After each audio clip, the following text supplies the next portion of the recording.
चला, जय महाराष्ट्र विद्यार्थी मित्रांनो, सर्वांचं स्वागत आहे आपल्या कैलास मॅथ्स अकॅडमी युट्यूब चॅनलवर। चला विद्यार्थी मित्रांनो, इयत्ता 12वीच्या विद्यार्थ्यांनी पटापट लक्ष द्या। आता बघा मित्रांनो, काय तुम्हाला अर्थशास्त्राचा पेपर दिला, राज्यशास्त्राचा देखील सांगितलं, आपण आयएमपी क्वेश्चन दिले, मराठी इंग्रजी सगळं होऊन गेलं तो ओके। बऱ्याचशा कमेंट आल्या सायकोलॉजीचा पेपर बनव सर, सायकोलॉजीचा पण पेपर टाकला, मानसशास्त्राचा पण पेपर टाकला ओके। बऱ्याच जणांनी कमेंट केल्या की सर आम्हाला इतिहास आहे, बरं बाबा इतिहासाच्या पण पेपर टाकल्या, आणि काही फोन मेसेज मकार कमेंट केल्या की सर आम्हाला भूगोलाचा पेपर आहे 7 तारखेला, पटकन आयएमपी क्वेश्चन देऊन टाका, आणि आयएमपी क्वेश्चन दिल्यानंतर आम्हाला चांगले मार्क मिळाले। ओके बाबा, काय टेन्शन नाही, फक्त नीट लक्ष द्या, व्हिडिओ तुमच्यासाठी लक्षात घ्या। आपला एकमेव चॅनल आहे, या चॅनलद्वारे काय आर्ट्सच्या विद्यार्थ्यांना, आता 12वीच्या आर्ट्सच्या विद्यार्थ्यांना पूर्णपणे गायडन्स आपला मोफत केलं जाणार आहे, बरोबर आहे। पूर्ण आपला सपोर्ट आहे, पहिल्या पेपरपासून तुम्ही बघत असाल पूर्ण सपोर्ट आहे। जेवढे अजून काय पेपर असतील, एक एक दोन दोन तीन चार जेवढे वेळ भेटेल तेवढे व्हिडिओ तुम्हाला बनवण्यात येणार आहे ओके। चला विद्यार्थी मित्रांनो, सर्वांचं स्वागत आहे आपल्या कैलास मॅथ्स या युट्यूब चॅनल मध्ये। चला विद्यार्थी मित्रांनो, आज तुमच्यासाठी स्पेशल व्हिडिओ घेऊन आले, यामध्ये जिओग्राफीचा अभ्यास कसा करायचा, जिओग्राफीच्या जुन्या क्वेश्चन पेपर कसे सोडवायचे, आणि तुम्ही कोणते क्वेश्चन इम्पॉर्टंट आहे का जे परीक्षेला येऊ शकतात पूर्ण डिटेल मध्ये बघणार। चला, नवीन असेल तर पटकन सबस्क्राइब करा, कारण अजून खूप सारे क्वेश्चन पेपर आपण सोडवणार आहे, आयएमपी क्वेश्चन देणार आहे, आणि पुढचे पेपर काय एक्सपोजर असतील त्याचं देखील सोल्युशन तुम्हाला आपल्या चॅनलवरती बघायला मिळणार ओके। चलो स्टार्ट करूया। आता बघा, आपल्याला बघायचे तर आता 7 तारखेचा पेपर कसा असेल जिओग्राफीचा, लक्षात घ्या। मी परत रिपीट करतो, प्रत्येक व्हिडिओ मध्ये एकच फॉर्म्युला सांगत असतो का तुम्हाला PYQ म्हणजे काय, जुन्या प्रश्नपत्रिका 2+1 ऍटलीस्ट कमीत कमी 2 सोडवा, वेळ भेटला तर अजून एक 3 सोडवा, आणि 3 नंतर त्यामध्ये जे मी तुम्हाला आयएमपी क्वेश्चन देते ते टिक करून घ्या, पाठांतर करून घ्या। तुम्हाला सांगतो या 2-3 क्वेश्चन पेपरच्या बाहेर काहीच येणार नाही, कारण आपल्याला माहिती आहे का 70% वरती जास्तीत जास्त हे क्वेश्चन जुन्या क्वेश्चन पेपर मधून येतच असतात ओके। चला तर व्हिडिओ आता फायनली मित्रांनो सुरुवात करते। आपण बघतोय का 12वीचा HSC बोर्डचा काय तर जिओग्राफीचा पेपर म्हणजे काय, भूगोलाचा पेपर, आणि तेही मराठी माध्यमसाठी ओके। चलो बघा, दिलेल्या सूचनेनुसार खालील प्रश्न सोडा। काय सूचना दिली बघून घ्या। काय, अ ब क स्तंभातील घटकांचे सहसंबंध लावून साखळी पूर्ण करा, जोड साखळी। याचा कोणाचं कोणासोबत, कोण कोणासंग बोलते, कोण कोणासंग चॅटिंग करते, कोण कोणाला मेसेज करते, कोण कोणासंग बोलते, जशा जोड्या लावतात त्या जोड्या जोडायच्या नाही। आता काय करायचं आपल्याला, का भूगोलातील अभ्यासक्रमातील कोणाचा संबंध आहे, कोणाशी संबंध आहे, कोणाचं काय ते आपल्याला शोधायचं। पहिला बघा, Amazonची गोरे, Amazon.com पे 50% ऑफ, ते Amazon नाही हा, काय हे Amazonचं खोरं, कुठलं Amazonचं खोरं, तर आपल्याला अमेरिकेचं बघायचं। बघा काय सांगितलं, Amazonचं खोरं। मग आता लक्षात घ्या, ब आणि क व्यवस्थित नीट वाचवण्याचं दोन्ही ग्रुप व्यवस्थित होते। बघा काय, आता तर याचं उत्तर असणार मित्र लक्षात घ्या, तर दाट विषुवृत्तीय वने, काय तर दाट विषुवृत्तीय वने असणारे, आणि Amazonची खोरं जर दाट विषुवृत्तीय वने असेल तर ते कुठं होती, तर दक्षिण अमेरिकेत। कुठं ती, दक्षिण अमेरिकेत। पर्याय क्रमांक 4 म्हणजे इकडे 4 आणि 4 याचं उत्तर असणार आहे, बरोबर आहे। इकडे देऊया आपण, बघा इकडे देऊन घ्यायचं 4 आणि 4, पहिल्याचं 4 ओके। पुढे बघा, संकोचणारा मनोरा, काय संकोचणारा मनोरा, काय तर वृद्धांची संस्था जास्त, काय वृद्धांची संस्था जास्त। संकोचणारा मनोरा म्हणजे काय देतं का, अशा व्यक्ती तिथं असतात आपल्याला का, लक्षात घ्या, जुने लोक असतात म्हणजे वयस्कर लोक असतात का, ज्या काही भिकारचोट दलिंदर लोकांना, पोरांना पोरींना का आपले आईवडील हे जास्त जड होतात आणि त्याच्यामुळे ते त्यांना टाकून देतात, बरोबर का नाही। अशा प्रकारे मध्ये त्या अशा लोकांना सुधारणं खूप काळाची गरज आहे। मी तर म्हणते वृद्धाश्रमामध्ये जर एखादा आलं आणि आईवडिलांना घेऊन आलं, ते जर कामाला असं कुठंतरी असं, त्याचं कारण काय नीट ऐकून घ्यायचं। बायको नसेल माझं, दोघांना डायरेक्ट ना मागून लात मारायची, हाकलून द्यायचं डायरेक्टली, बघा ठीक आहे। बोलू आपण त्याच्यावर। पुढे बघा, वृद्धांची संस्था जास्त। मग आता हे काय आहे तर लक्षात घ्या, तर जन्मदर कमी व मृत्यूदर अगदी कमी, काय जन्मदर कमी व मृत्यूदर अगदी कमी, ठीक आहे ना, हे याचं वैशिष्ट्य आहे। आता कुठं कोणाचा संबंध, पण आता याच्यावरती वृद्ध आले, वृद्ध संस्था म्हणजे काय, वृद्धाश्रम आलं म्हणून त्याच्याविषयी बोलावं लागतं मित्रांनो। आपण चुकीचं, ज्यांनी आपला जन्म दिला, लहानसं मोठं केलं, त्यांना आपण सांभाळलं पाहिजे ना, त्याने आपल्याला सांभाळलं, आपण त्याला सांभाळू शकत नाही का, बरोबर ना, लक्षात घ्या। आणि आता हे कारण काय झालं माहिती का, काय ऍक्च्युअली तर पोरांना बोललं का, शाळेतल्या पोरांना बोललं का, मारलं का, आणलं शिक्षकांनी, मग त्यांच्या घरच्यांना राग येतो, त्यांना वाटतं का असे। पण मग लक्षात घ्या पालकांनो, तुमच्या पोरांना आता दबाव नाही टाकला तर तुमचे पोरं तुमचा ठेवून भविष्यात कार्यक्रम करतात हा। बघा पुढे बघा, औद्योगिक क्षेत्र, औद्योगिक क्षेत्राचं आता काय बघा, तर औद्योगिक क्षेत्रामध्ये काय का, वस्तू निर्मिती काय, फॅक्टरी MIDC आली, MIDC मध्ये काय करणं, वस्तू निर्माण करणे, मग फर्स्ट शिफ्ट सेकंड शिफ्ट गोट्या मारणं कार्यक्रम चालू, बरोबर आहे. मग आता औद्योगिक क्षेत्रामध्ये वस्तूची निर्मिती करणे, मग पुढे काय असणार आहे का, उपजीविकेकरता रोजगार उपलब्ध, काय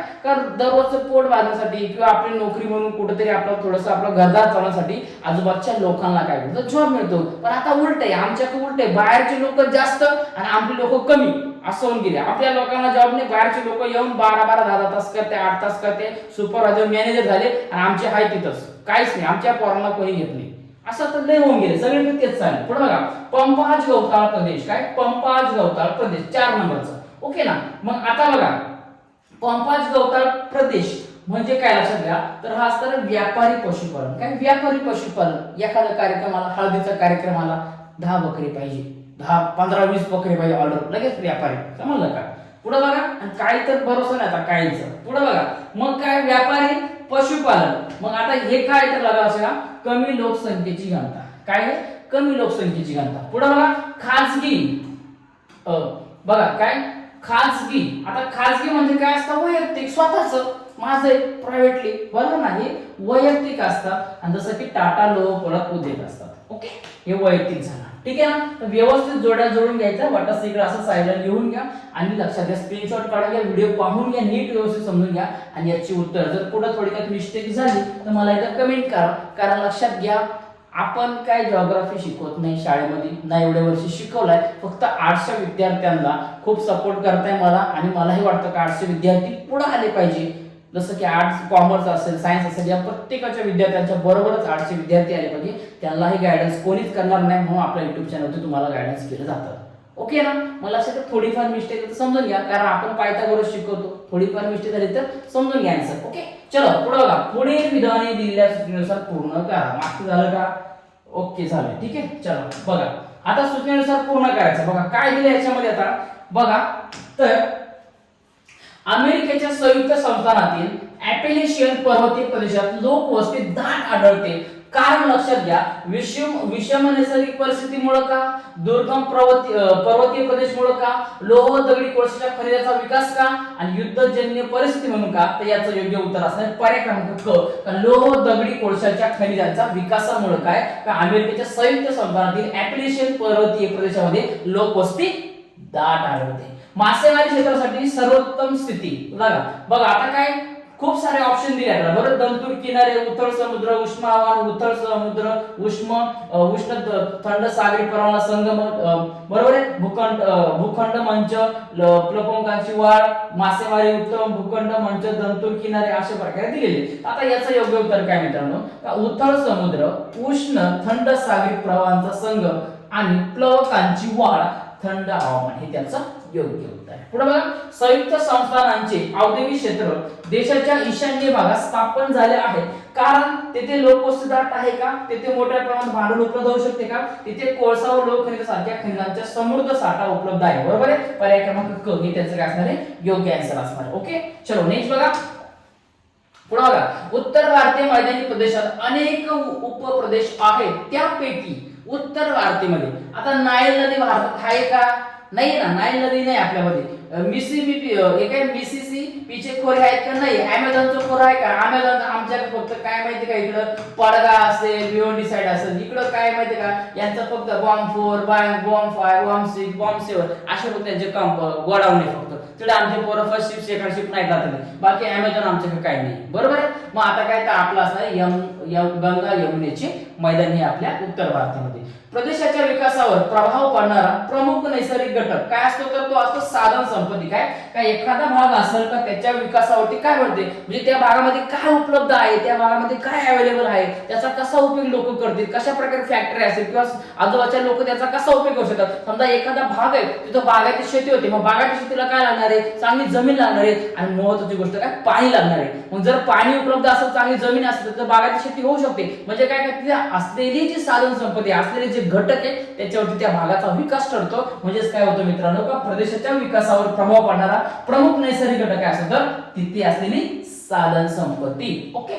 चलो पुढे बघा, अचूक सहसंबंध ओळखा व लिहा. अचूक लक्षात घ्या, काय सांगितलंय, अचूक. चूक म्हणजे काय असतो, चूकच असतो, क्रॉस म्हणतो. अचूक म्हणजे काय, अचूक म्हणजे काय असतं तर त्याला बरोबर म्हणतात, त्याला काय म्हणतात बरोबर म्हणतात. ओके बघा पहिला बघा ए दिला पॉइंट उष्णकटिबंधीय सदाहरित. याचा मी शिकवण्यापूर्वीच एक सांगतो तुम्हाला, याचे महत्त्वाचे उत्तर हे लक्षात घ्या. सी व डी याच्यामध्येच डिपेंड असतं. सी व डी मध्येच त्याचे उत्तर जास्तीत जास्त 99.99% उत्तर तुमचे त्याच्यामध्येच दिसतात. ओके त्याच्यामुळे नीट वाचायचे. बघा उष्णकटिबंधीय सदाहरित घनदाट वनातील वृक्षांचे लाकूड अतिशय टणक असते.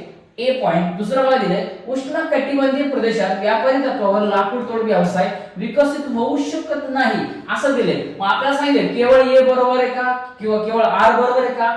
ए आणि आर हे दोन्ही बरोबर आहेत, परंतु किंवा आणि आर हे ए चे अचूक स्पष्टीकरण आहे असं तुम्हाला सांगितले. मग ए सांगितलं उष्णकटिबंधीय सदाहरित घनदाट वृक्षांचे लाकूड तोड अशी टणक असं म्हणजे जास्त असते. ठीक आहे ना. आणि इथं सांगितलं का विकास होऊ शकत नाही, तर लक्षात घ्या याचं काय काय हे आपल्याला भेटणार. ए आणि आर हे दोन्ही बरोबर आहे, परंतु आर हे काय आर हे ए चे अचूक स्पष्टीकरण नाही. ए चे काय अचूक स्पष्टीकरण नाही. ओके पुढे बघा भारतात औद्योगिक प्रदेश विशिष्ट ठिकाणी केंद्रित झाले आहेत, ठराविक ठिकाणी. का भारत हा कृषी प्रधान देश आहे. बघा असे दोन दिले तर लक्षात घ्या ए आणि आर बरोबर आहे. ठराविक प्रत्येक ठिकाणीच आहे का औद्योगिक क्षेत्र नाही, ठराविक क्षेत्र हे पण आहे. आणि भारत हा कृषी प्रधान देश पण आहे बरोबर ना. म्हणजे याचा अर्थ असा होतो का ए आणि आर हे दोन्ही बरोबर आहेत, इथे बरोबर आहे. पण पुढे बघा काय आर हे ए चे अचूक स्पष्टीकरण नाही. काय का भारतामध्ये कृषी प्रधान देश आहे बरोबर आहे. आपल्याला माहिती आहे भारत कृषी प्रधान देश आहे, पण शेतकऱ्याला काहीच किंमत नाही आपल्या देशामध्ये. फुकट काही नाही, काही माल नव्हता नाही ना, त्याला एखादं पीक काढले ना त्याला सोयी सुविधा ती ना, त्याला पिकाचा हमी भाव काही भेटत नाही. शेतकरी बळीराजा मरतोय, आत्महत्या करतोय, त्याला कोणीही विचारत नाही. फक्त इथं राजकारणाच कृषी प्रधान आहे, राजकारणीच प्रधान झाले जातात, बाकी कोण नाही झाले ते बरोबर आहे. तर काय कृषी प्रधान देश आहे आणि लक्षात घ्या औद्योगिक क्षेत्र विशिष्ट ठिकाणी गेलेले. तर लक्षात घ्या भारत कृषी प्रधान देश म्हणून असं केले का नाही केले. म्हणजे काय याचं पर्याय क्रमांक ड उत्तर आहे का हे दोन्ही बरोबर, परंतु आर हे अचूक काय होतं त्याला आर हे ए चे अचूक स्पष्टीकरण नाही. पुढे बघा तृतीय आर्थिक व्यवसायात निसर्गातून काही घेतले जात नाही, केवळ सेवा दिली जात असल्याने त्या व्यवसायांना सेवा व्यवसाय म्हणतात. बघा काय केवळ ए बरोबर आर बरोबर, तर लक्षात घ्या हे दोन्ही विधाने बरोबर आहे. बरोबर आहे दोन्ही विधाने बरोबर आहे. आणि आर हे ए चे अचूक स्पष्टीकरण आहे. काय आर हे ए चे अचूक स्पष्टीकरण आहे. पर्याय क्रमांक क उत्तर आहे, स्पष्टीकरण नाही म्हणतात बरोबर ना. ठीक आहे. तर लक्षात घ्या तुम्हाला जे सांगितलंय तर सी आणि डी या दोघांपैकीच तुमचे उत्तर असतात, त्याच्यामुळे नीट लक्ष देणं गरजेचं आहे. पुढे बघा ए प्रत्येक औपचारिक परीक्षेचा वेगळा सीमा असतात बरोबर आहे, ज्यामुळे प्रदेश ओळखणे काय तर सोपे आहे. हेही बरोबर आहे. ही क्षेत्रे आर्थिक क्रियांमुळे एकमेकांशी बांधलेली आहे, हे देखील बरोबर आहे. बरोबर आहे.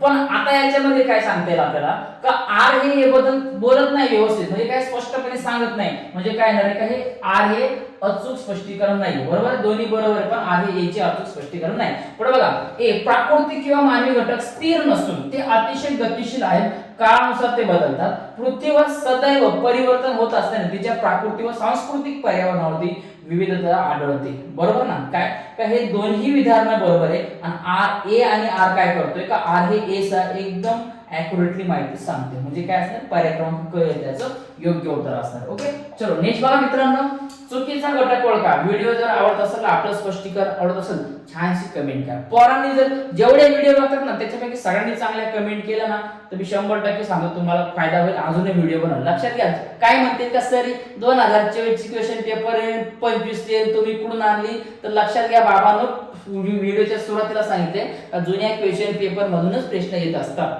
ओके ना. आयएमपी क्वेश्चन मी पीडीएफ स्वरूपात म्हणजे काय आपल्या ज्या टेक्स्ट बुक आहे ना तुमचं बुक पुस्तक आहे ना त्यातून मी तुम्हाला टिक करून देणारच वेळ आल्यावरती. मी बघणार अगोदर किती विद्यार्थी कमेंट करताय किती सबस्क्राईब करताय त्याच्यानंतर मी डिसाईड करणार आहे. ठीक आहे ना. चला बघा चुकीचा घटक ओळखा. खनिजामुळे दाट लोकवस्तीचा बनलेला प्रदेश. बघा काय आता दिले तुम्हाला चुकीचा घटक तुम्हाला ओळखायचा तो लिहायचा आहे. ऑस्ट्रेलियातील वाळवंटी प्रदेशातील सोन्याच्या खाणीचा प्रदेश, निवृत्ती आशियातील खनिज तेल उत्पादक प्रदेश, भारतातील खनिज उत्पादक छोटा नागपूर पठार, उत्तर अमेरिकेतील प्रेरी प्रदेश हा त्याचा काय असणार आहे का हा वेगळा असणार आहे. बरोबर चुकीचा घटक आहे. पुढे बघा नैसर्गिक साधन संपत्तीवर अवलंबून असणारे प्राथमिक व्यवसाय काय शेती शिकार लाकूड तोड आणि मोटार उद्योग. आता तुम्हाला चुकीचा ओळखायचे. आता शेती नैसर्गिक साधन संपत्तीवर अवलंबून आहे. जर पाऊसच नाही पडत शेती होत नाही. बरोबर आहे. शिकार काय का जर निसर्गाची वाढ नाही झाली तर त्याच्यामध्ये जर एखादे प्राणी वगैरे असेल त्यांची वाढ झाली, त्याला खायला प्यायला नाही भेटले, त्याची शिकार कोण करणार? शिकार कशी होणार? लाकूड तोड. जर झाडच नाही वाढले, पाऊसच नाही पडला तर लाकूड तोड कशी होणार? आणि पाऊस पडो ना पुरं ऊन वारा पडो का ना पडो, इथं काय मोटर उद्योगचं लॉकडाऊन झालं, लोकांना पैशाने तरी गाड्यांचे जाहिरात चालूच आहे, त्यांना काय घेणं नाही तिकडं, बरोबर ना? हा त्याचा वेगळा आहे. पुढे बघा स्थानमुक्त उद्योग. बघा स्थानमुक्त उद्योग म्हणजे काय असणार आहे का? निवांत बसून एका कोपऱ्याला एकदम झाडाखाली बसून जत्रेमध्ये कुठेतरी मेळ्यामध्ये गेला, शिवरात्रीला गेला, महाशिवरात्रीला कुठं गेला, कुठं तमाशा चालू असेल, एखाद्या ठिकाणी जत्रा असेल, आमच्याकडे मोका जत्रा भरतात चैत्र महिन्यामध्ये, मग तिकडे जत्रेला गेला कुठेतरी, मग तिकडे एका ठिकाणी तू काय गेला, एखादा सुया घे, पोत घे, सुरू केलं तुम्ही एखादा उद्योग सुरू केला, बरोबर ना? बसला काहीतरी विकायला, बसला टारफळा बिरफळा काही ना काही, एखादं मंगळसूत्र डुप्लिकेट, बरोबर ना, असा काहीतरी विकाय बसला तर हे उद्योग असतात, त्याला स्थानमुक्त म्हणतात. आता सिमेंट निर्मिती उद्योग कुठेही तुझा तरी गेला, घ्या सिमेंटच्या गोण्या, घ्या सिमेंटच्या गोण्या बनवू शकता? नाही बनवू शकत. घड्याळ निर्मिती बनवू शकतो ना, कुठेही घड्याळ एका साईडला बनवू शकतो, छोट्याच्या दुकान टाकून शॉप बनवू शकतो. जत्रेत गेला तुम्ही, इकडून स्टेशन वरून घेऊन गेला 200 रुपयाला घड्याळ, बरोबर, तिकडे 300 ला विकलं, इकडचा 100चा माल 200-400 ला विकला, उद्योग करू शकतो. पुढे बघा हिरे तासणे उद्योग, छोट्याशा याच्यामध्ये तू करू शकता, त्याची तपासणी वगैरे, बरोबर. केसाच्या पिना निर्मिती, पिना वगैरे बोलून तुम्हाला पिना वगैरे एका साईडला करू शकतात, गेला फिरून 10 रुपयाला पाकिट, 20 रुपयाला पाकिट करू शकतो का नाही? बरोबर आहे. पण सिमेंटची उद्योगची फॅक्टरी तुम्हाला मोठीच लागणार आहे, म्हणजे याचं योग्य उत्तर असणार आहे तर सिमेंट निर्मिती उद्योग. पुढे बघा अंटार्क्टिका खंडात स्थायी मानवी वस्ती आढळत नाही. वेगळा ओळखायचे पर्याय, बरोबर ओळखायचं का नाही? बरोबर मध्ये एक चुकीचा दिलाय, तो शोधायचा. बघा काय दिलाय? अंटार्क्टिका खंड म्हणजे हे काही आपल्या जवळ आलं का, घोटी गतपुरी का नाही, डायरेक्ट तिकडे खाली आलं, पुढं पृथ्वीच्या खालच्या भागामध्ये आलं, बरोबर. बघा तिथं काय अतिशय हवामान, मोकार गार लागतो तिकडे, बरोबर आहे. हे बरोबर आहे. बर्फाची जमीन आहे, बरोबर ना, सगळी जमीन बर्फाची आहे. दीर्घकालीन हिवाळा, मोकार हिवाळा असतो, कंटिन्यू नुसता हिवाळा, गार गार गार गार गारच लागत आहे, बरोबर आहे. सुपीक जमीन आहे का? तिकडे लोकांनी काय ऊस केला का, डाळिंब पिकवलेत का, चिकू लावलेत का, भात लावले का, टमाटे वांगे केले का? तिकडे नाही करत ना, तिकडे सुपीक जमीन आहे का? नाहीये, म्हणजे आपलं योग्य उत्तर म्हणजे काय चुकीचा पर्याय असणार आहे, सुपीक जमीन. ठीक आहे. पुढे बघा प्राकृतिक भूगोलात अभ्यासले जाणारे घटक कोणकोणते अभ्यासात? वातावरणाचे घटक, बरोबर आहे, किती पाऊस पडल, कुठं मोसमी वारे आले, कधी रोहिण्या सुरू झाल्या, मग पेरणी सुरू, कार्यक्रम लगेच मग बातमी येते का आता पाऊस पडेल, या तारखेला पडेल, पण पावसाचा काही तपासच येत नाही. भूस्वरूप स्पष्ट होतंय, बरोबर आहे. नंतर सरोवरे वगैरे असतील, कुठं तरी असतील तलाव बिलाव मोठा सरोवर, त्याचा अभ्यास करतात. नंतर दळणवळणाचा काय संबंध आहे? बरोबर ना, हा दळण घेऊन गेला, या बरंच रील पाहिले का, हा दळण घेऊन गेला तर म्हणतो तिनं मागं पाहिलं, या दळण, असं चालत नाही भाऊ, बरोबर. म्हणजे दळण वेगळा आहे. पुढे बघा खालील विधानांची भौगोलिक कारणे लिहा, कोणतेही चार. लोकसंख्येचे साक्षरतेचे प्रमाण, भारतात शेती व्यवस्था मोठ्या प्रमाणात केली जाते, उद्योगधंद्याचे वितरण असमान, मध्य आशियात उद्योगाचा विकास झालेला नाही, निरक्षरता, दारिद्र्य यासारख्या घटकांचा प्रादेशिक विकासावर परिणाम होतो, आणि भूगोल विषयाचे स्वरूप द्वैतीयवादी आहे, हे स्पष्ट करा. टिक मार्क करून घ्या आणि याला पाठांतर करा. आता एक सांगत बसलं तर अर्धी निमेरात होऊन जायचे, ठीक आहे ना? ठीक आहे. तर विद्यार्थी मित्रांनो बघा आता पुढचा क्वेश्चन तुम्हाला दिलेला आहे का, खालील फरक स्पष्ट करा. कोणते तीन? भूमी उपयोजन, भूमी आच्छादन, सार्वजनिक उद्योग व खासगी उद्योग, प्राकृतिक प्रदेश, राजकीय प्रदेश, प्रादेशिक विकास व प्रादेशिक असमतोल, निसर्ग आणि समन्वय. तर काय करा मित्रांनो, लक्षात घ्या, याला स्क्रीनशॉट काढा किंवा तुम्ही टिक मार्क करून घ्या डायरेक्टली पुस्तकामध्ये, आणि ऍज इट इज लगेच याला काय करा, पाठांतराला. कारण लक्षात घ्यायचे की तुम्हाला खूप सारे क्वेश्चन रिपीट होतीलच. ओके. पुढे बघा गेलं मित्रांनो, तर काय सांगितलं तुम्हाला, दिलेल्या जगाच्या नकाशात पुढील बाबी योग्य सूची किंवा चिन्हाच्या साहाय्याने दाखवा आणि सूची तयार करा. आता तुम्हाला नकाशा येईल, परीक्षेला नकाशा दिला जाईल, त्याच्यामध्ये हे नाव टाकायचे, नाहीतर मग टाकशील तुझ्या गावाचं, तुझ्या आडीचं, तुझ्या गावाचं, तालुक्याचं, इडं मै शाळा, इडं मामाचं गाव आहे, ती इडं राहते, ती इडं कॉलेज आहे, तिचं टाकत बसायचं नाही. समजलं का? जे तुम्हाला पॉईंट दिले असं ते नकाशात टाकायचं. तो नकाशात गाव शोधतील, अरे माझं घर दिसना, हे दिसना, तिचं घर माझ्यापासून जवळ आहे, ते टाकायचं नाही भाऊ. पुढे बघा दिलेल्या आलेखाचे वाचन करून त्यावरील प्रश्नांचे उत्तर. आता आलेख कसा दिला बघा, भारत व्यावसायिक संरचना प्राथमिक सेवा केंद्र, बरोबर आहे. काय व्यावसायिक संरचना प्राथमिक सेवा केंद्र, यामध्ये शेतकरी आणि शेतमजूर यांनी काय केलंय का, प्राथमिक व्यवसाय म्हणजे शेती उत्पादनामध्ये किती भाग घेतलाय किंवा किती प्रमाणात लागवड केली हे तुम्हाला दाखवलं गेलेलं आहे. याच्यावरती क्वेश्चन बघा. आता पुढील आलेखामध्ये काय दर्शवले, बरोबर आहे. इतक्यात हे सांगितलं तुम्हाला काय का, भारत व्यावसायिक संरचनामध्ये का, भारतातील व्यावसायिक संरचना म्हणजे कंसात प्राथमिक सेवा क्षेत्रातील शेतकरी व शेतमजूर यांनी कशा प्रकारे लागवड केलेली किंवा कोणत्या वर्षीमध्ये म्हणजे 1951 ते 1991 मध्ये किती टक्केवारी लागवड केली हे तुम्हाला दाखवलं गेलेलं आहे. ओके, पुढे बघा, सर्वात जास्त शेतकऱ्यांची टक्केवारी कोणत्या दशकात दिसून येते. आता सगळ्यात जास्त शेतकरी कोणत्या दशकात आहे तर शेतकरी दिले तुम्हाला बघा अशा हा चौकट आहे, याला आडव्या लाईन दिली होती आणि या आणि शेतमजूरला असं टिंब भरली होती. ओके ना, बघा आता सगळ्यात आपल्या शेतकरी मध्ये हा बॉक्स दाखवलाय. सगळ्यात जास्त पुढे बघा 50, 53, 43, 42, 28, 53 कधी 1961 साली बघा कधी येतं 1961 साली काय का सर्वात जास्त शेतकऱ्याची टक्केवारी 1961 च्या दशकात दाखवून दिलेली किंवा दर्शवली आहे. पण बघा सर्वात कमी शेतमजुरांची टक्केवारी, आता सर्वात कमी शेतमजूर हे टिंब वाले बघा इथं 18 आहे, 25, 26, 17, 20, 17 आहे बरोबर आहे. म्हणजे याचं उत्तर पण असणार 1961 असणार. पुढे बघा, दिलेल्या स्तंभालेखात कोणत्या घटकांची टक्केवारी सर्वच दशकात जास्त दिसून येते. काय दिलेल्या स्तंभालेखात कोणत्या घटकांची टक्केवारी सर्व दशकात जास्त येते बघा. आता सर्वच म्हणजे इथून 51, 61, 71, 81, 91 मध्ये आता सगळ्यात जास्त काय तर बघा मित्रांनो आपल्याला हे दिसतंय. मग याची खूण काय येते, यांचा बॉक्स हा शेतकरी म्हणजे काय लक्षात घ्या सर्वच दशकांमध्ये का शेतकरी काय का शेतकऱ्यांची काय का टक्केवारी जास्त दिसून येते. पुढे बघा 1971 मध्ये शेतकरी व शेतमजुरांची टक्केवारी किती आहे बघा. 1971 ना, एक मिनिट हा येस 71 सांगितलं. मग 71 कुठे आता बघा याच्यामध्ये हा दिलाय तुम्हाला इथं 71 बघा कुठे दिलाय हा तुम्हाला 71 दिलेला आहे. मग या 71 ला शेतकरी बांधवांची किती टक्केवारी दिली बघा. हे बॉक्स आडवेला आहे, हे शेतकरी म्हणजे 43 आणि शेतमजूर किती दिले बघा इथं तर शेतमजूर हे 26 दिलेले 26% दिलेले तुम्हाला हे तिथं लिहायचे. पुढे बघा संक्षिप्त टिपा लिहा. जन्मदर, मृत्यूदरातील सहसंबंध, संमिश्र भूमी उपयोजन, शिकार व परिसंस्थेचा ऱ्यास, वाहतुकीचा उद्योगाचा विकासाची भूमिका, संदेश वहनातील कृत्रिम उपग्रहाचे महत्व, याच्यापैकी कोणतेही 3 करायचे, 5ही पाठांतर करून ठेवा. 5 पैकी तुम्हाला 1, 2 तर 100% परीक्षा देणार. ठीक आहे, चला बघूया आता पुढे उतारा दिलाय तुम्हाला बघा मित्रांनो. आता काय केलं तर या उताराचं तुम्हाला व्यवस्थितपणे काय करायचं वाचन करून घ्यायचंय. ओके, चला या उताराला मी थोडासा सरकवून घेतो इकडं. ठीक आहे, बरं बघा आता उतारा काय सांगतो आपल्याला का याच्यामध्ये दिले का पशुपालन व्यवसायाचे जागतिक वितरण तुम्हाला 30 ते 60 ते 60 डिग्री उत्तर व 30 डिग्री ते 55 डिग्री दक्षिण अक्षवृत्त दरम्यान दिलेला आहे किंवा झालेला आहे अशा प्रकारे दिले. तर आता लक्षात घ्या उतारा काळजीपूर्वक वाचायचा. मी मराठी, हिंदी, इंग्लिशला तीनही विषयाला सांगतो का उतारा काळजीपूर्वक वाचायचा आणि कुठल्याही विषयात उतारा एकदा वाचून घ्यायचा. ठीक आहे, नीट वाचून त्याच्यानंतर याची उत्तर शोधायची. बघा पुढे दिले बघा पुढचा उतार एक दिले. आता एक एक क्वेश्चन बघूया. पशुपालन व्यवसायाचे जागतिक वितरण कोणत्या अक्षवृत्ताच्या दरम्यान झालेले आढळते. पहिलंच उत्तर इतक्यात वाचलं आपण बघा. काय जागतिक पशुपालन व्यवसायाचे जागतिक वितरण 30 डिग्री ते 60 डिग्री उत्तर व 30 ते 55 दक्षिण अक्षवृत्ता दरम्यान झालेले दिसते. हे झालं तुमचं पहिल्याचं उत्तर. उत्तर फक्त नीट वाचा, बाकी काय करू नका. पुढे बघा रे काय सांगितलं तुम्हाला पशुपालन व्यवसायाचा सर्वात जास्त विकास कोणत्या गोलार्धात झालेला आहे. नीट वाचून घ्या कुठल्या गोलार्धात झालेला बघा इथं दिलं असतं तुम्हाला. या व्यवसाय हवामानाचा प्रभाव दिसून येतो. उत्तर गोलार्धामध्ये व्यवसायाचा विकास झालेला बघा. काय उत्तर गोलार्धामध्ये, याचं उत्तर 2 नंबरचं. ठीक आहे, 3 नंबर बघा पटापट. ऑस्ट्रेलिया, दक्षिण व उत्तर अमेरिका खंडातील पशुपालन व्यवसाय कोणत्या घटकामुळे प्रभावित झालेला आहे. शोधा इथं कुठे आहे बघा. इथं बघा दिलेले बाजारपेठ. काय ऑस्ट्रेलिया आणि दक्षिण व उत्तर अमेरिका खंडातील पशुपालन विस्तृत गवताळ कुरणे, अत्याधुनिक तंत्र, बाजारपेठ आणि जमिनीच्या मोठ्या भागावर उपलब्ध यांनी प्रभावित झालेला आहे. म्हणजे इथून तर इथं काय करायचं तुम्हाला हे तिसरं होते. एवढं पॉइंट दिले तरी चालतात. ओके, तिसरं.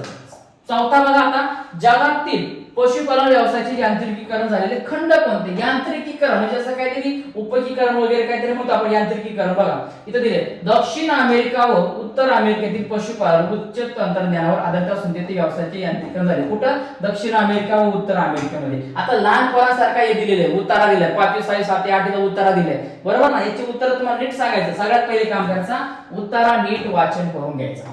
ओके, पुढे बघा मित्रांनो आकृती काढून नावे द्या. फिरवलेला मनोरा, वर्तुळाकार वस्ती आणि भूगोलाचा अन्य विषयाचे असलेला संबंध. त्याच्यानंतर बघा खालील प्रश्नांचे सविस्तर उत्तर तुम्हाला द्यायचे ते म्हणजे काय लोकसंख्येचा वितरणावर परिणाम करणारे मानवी घटक आणि व्यापारावर परिणाम करणारे घटक स्पष्ट करायचे. जे लॉंग आन्सर येते काय लॉंग आन्सरला काय करा टिक मार्क करून घ्या आणि आन्सर लगेच लर्न करून घ्या. ओके, व्हिडिओ मागे पुढे बघा. जर तुम्हाला अजून याच्यामध्ये व्हिडिओ पाहिजे असेल, जर आपल्याला शिकवण्याची पद्धत आवडत असेल तर मित्रांनो एक कमेंट करा, एक लाईक करा.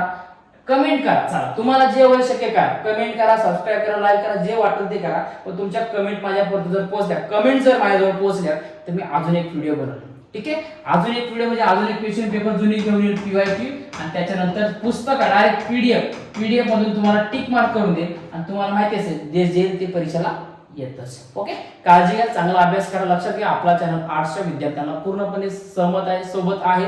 नेक्स्ट वर्षी म्हणजे पुढच्या वर्षी देखील जे आता 11ला विद्यार्थी असेल त्यांना देखील आपला पूर्ण पाठिंबा असेल. ओके, चला कसं वाटतं एकदा कमेंट नक्की करा. भेटूया मित्रांनो पुढच्या व्हिडिओमध्ये. तोपर्यंत सर्वांना जय महाराष्ट्र.